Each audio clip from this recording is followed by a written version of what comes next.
안녕하세요. 저는 20대 여성입니다. 저는 고아예요. 부모님이 안 계십니다. 그렇다고 해서 어려서부터 보육원에서 자란 것도 아닙니다. 알코올 중독자 아빠를 피해 세상으로 홀로 뛰쳐나왔고 그 아빠도 그렇게 인생을 사시다가 세상을 등지게 되셨습니다. 저는 그렇게 세상 속에 혼자가 되었죠. 세상을 혼자 사는 것은 참 고되고 힘든 일이었습니다.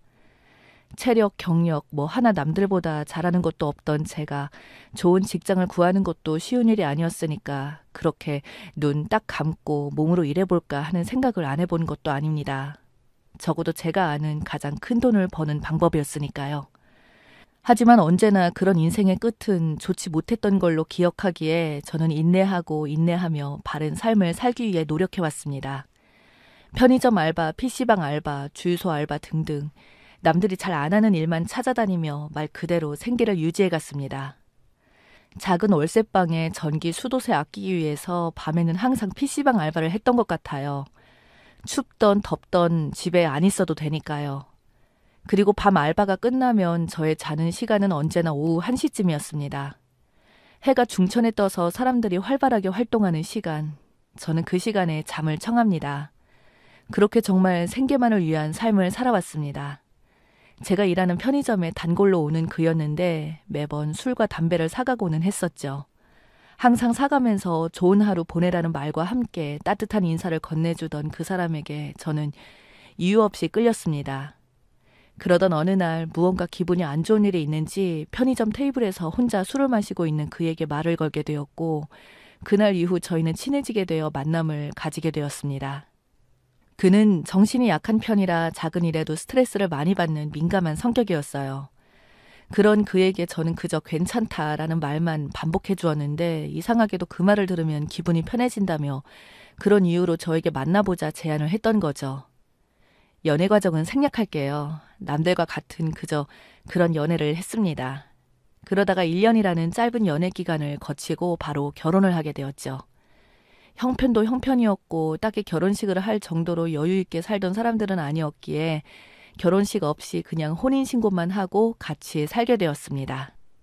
남편 집에는 홀 시아버지가 한 분 계셨는데 시아버지 또한 저를 너무 예뻐해 주셨기에 같이 사는 것에 대해서 불만은 없었습니다. 저야 부모님이 안 계시다시피 살아왔으니 어쩌면 따뜻한 어르신의 정에 기분이 좋았는지도 모르겠어요. 마침내 아버지가 새로 생긴다는 그런 기분이랄까요?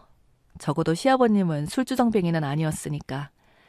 저희 아버지가 술주정뱅이의 폭력분이었기에 제가 유독 과음하는 사람들에게 예민한 것은 있습니다. 하지만 남편도 시아버지도 과음을 하시는 분들은 아니었어요. 다만 한 번에 많이 안 드실 뿐 너무 자주 드셔서 그것이 문제였죠. 결혼 후에 1년 동안은 다른 신혼부부처럼 깨소금이 쏟아질 정도로 행복했습니다. 솔직히 바람에 낙엽이 떨어져도 하하호호 웃을 만큼 이유도 없이 행복한 나날들이 계속되었죠. 남편은 저의 과거를 다 듣고 살아온 일생을 다 들었기에 저에게 일을 놓고 잠시 쉬는 것을 권유했습니다. 저는 그런 남편의 권유에 망설였지만 자기가 열심히 하면 되니까 지치고 고된 삶을 살아왔을 저에게 휴가를 좀 주라고 하더군요. 저는 고지고대로 그의 말을 따라 집에서 집안일을 하며 시아버님 식사를 챙기며 살았습니다. 그런 제 모습에 시아버님도 저를 유독 좋아하셨고요. 시아버님을 아버님처럼 모시며 따랐습니다. 남편도 저도 어린 나이에 결혼했기에 시아버님 연세가 40대였거든요.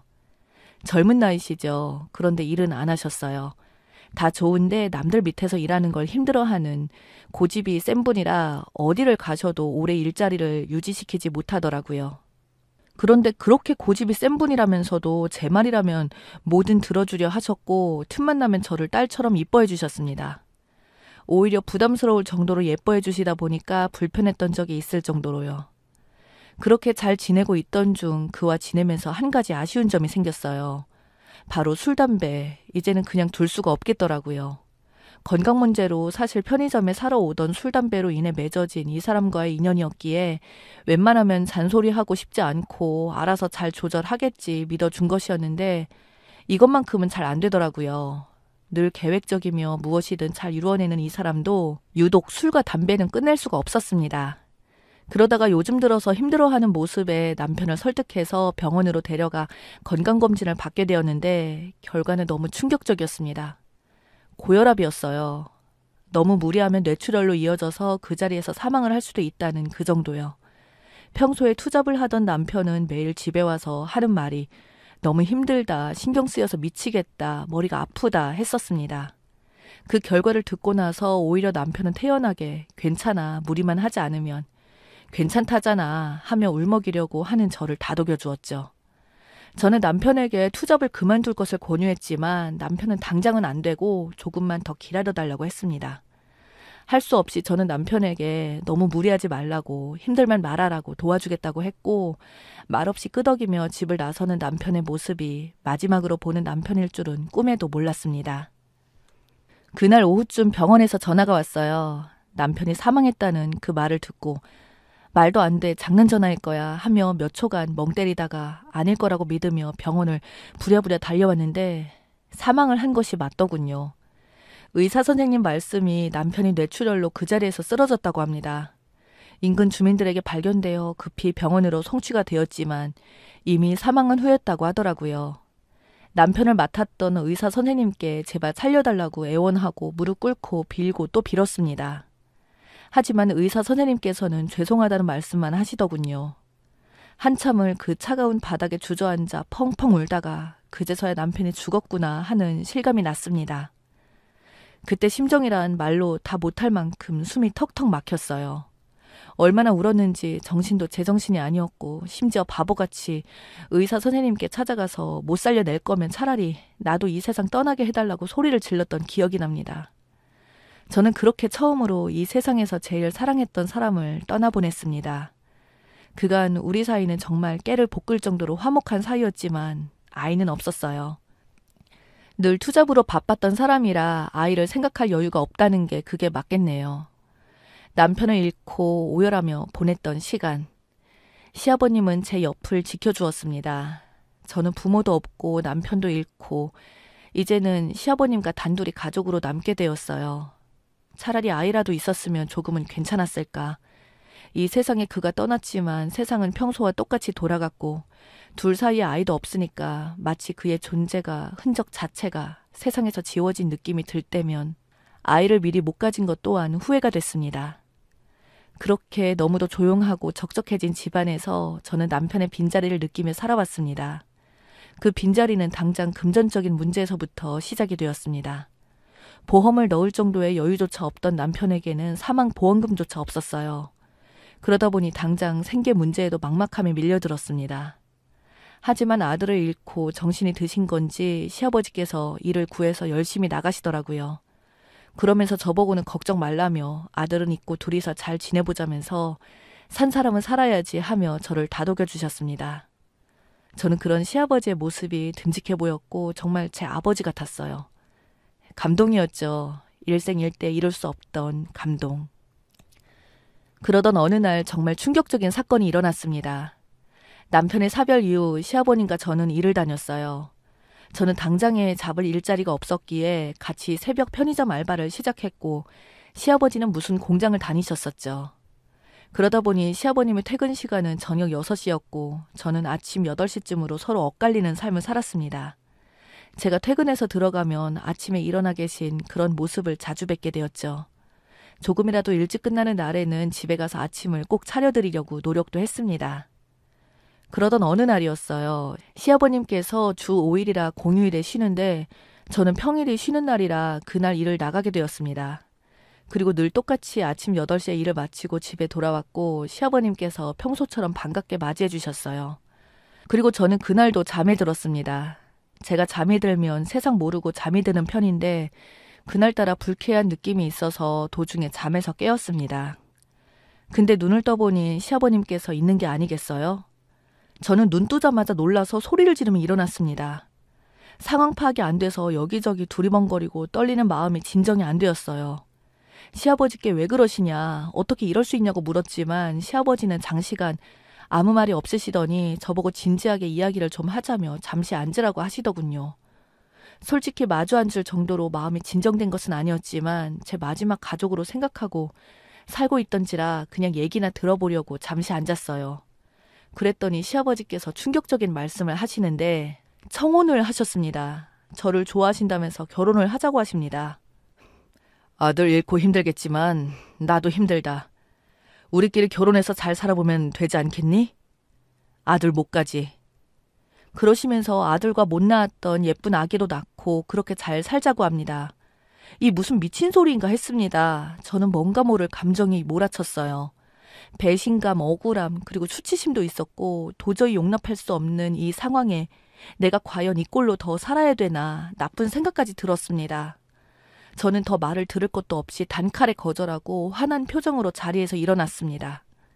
그랬더니 시아버지께서 잘못했다며 하지만 마음만큼은 진심이었다고 하시더군요. 처음 본 순간부터 사랑했고 이런 말 저런 말 주절주절 뭐라고 했는지 기억도 잘 안 납니다.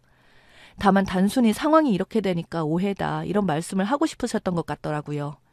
자기 방어의 모습이죠. 그래서 그랬어요. 너무 실망했고 실망했어요. 하지만 경찰에 신고할 마음은 없으니까 이렇게까지 오해라고 해명을 안 하셔도 되세요. 다만 전 이 집을 그냥 나가겠어요. 다시는 제 앞에 나타나지 말아줬으면 좋겠습니다. 다시 한번 나를 찾으면 그때는 경찰서에서 보게 될 거예요. 라고 이렇게 당부 아닌 협박을 하고 돌아섰습니다. 그리고는 잽싸게 짐을 싸서 그 집에서 나왔어요. 며느리한테 어쩜 이럴 수가 있다니. 그 사건 이후 돌이켜보니 다 퍼즐이 맞춰지는 게 그래서 나한테 그간 그렇게 잘해주셨나 싶은 생각이 들더라고요. 그렇게 생각을 하자니 그때부터 흑심을 가지고 그랬었나 하는 마음에 소름이 끼쳐서 말도 안 나왔습니다. 그 후에 또다시 힘든 삶의 시간을 보냈죠. 빈 몸으로 나와 모텔방을 전전하며 살았어요. 하지만 이제는 사무일을 할 정도로 컴퓨터를 배워서 회사 일을 하며 살아가고 있습니다. 정직원으로요. 그리고 아직까지는 비혼으로 살고 있고요. 그런데 오며 가며 봤는데 시아버지는 재혼을 하신 건지 뭔지 다른 아줌마 한 분이랑 매번 같이 다니시더라고요. 솔직히 그 모습도 꼴불견이었네요. 여자 없이 못 사시는 건지 행복하게 잘 사시는 시아버지의 모습을 볼 때면 뭔가 나만 세상의 피해자 같고 불행을 다 떠안고 사는 그런 기분에 울적했습니다. 이제 곧 남편과 사별할 날이 다가오는데 그날이 다가올 때마다 이 기억들까지 같이 소환되니까 마음이 너무 아프고 속상합니다. 근데 그런 제 속도 모르고 저를 좋아하는 직장 동료가 하나 있습니다. 제가 사별한 것도 이야기를 해줬지만 다 상관없다고 하더라고요. 저를 행복하게 해주기 위해 많은 행동을 하고 있어요. 출근하면 제자리에 아침 일찍 꽃을 사서 가져다 두기도 하고 맛있는 빵이나 쿠키, 간식거리들을 몰래 건네고 갑니다.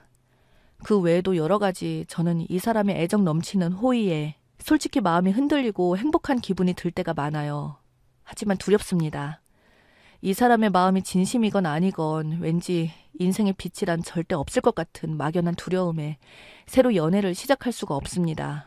분명 저는 외롭고 옆에 사람이 필요한데 사람을 두는 게 두렵고 어렵습니다. 어떻게 해야 할까요? 저는 정말 외로운데 착잡한 하루입니다. 창밖으로 비가 추적추적 내리는 걸 멍하니 보고 있자니 많은 생각이 들어 주저리 글을 남겨봅니다. 혹시 이 글을 끝까지 보신 분이 있다면 수고스럽겠지만 좋은 하루 보내라고 댓글을 남겨주시겠어요?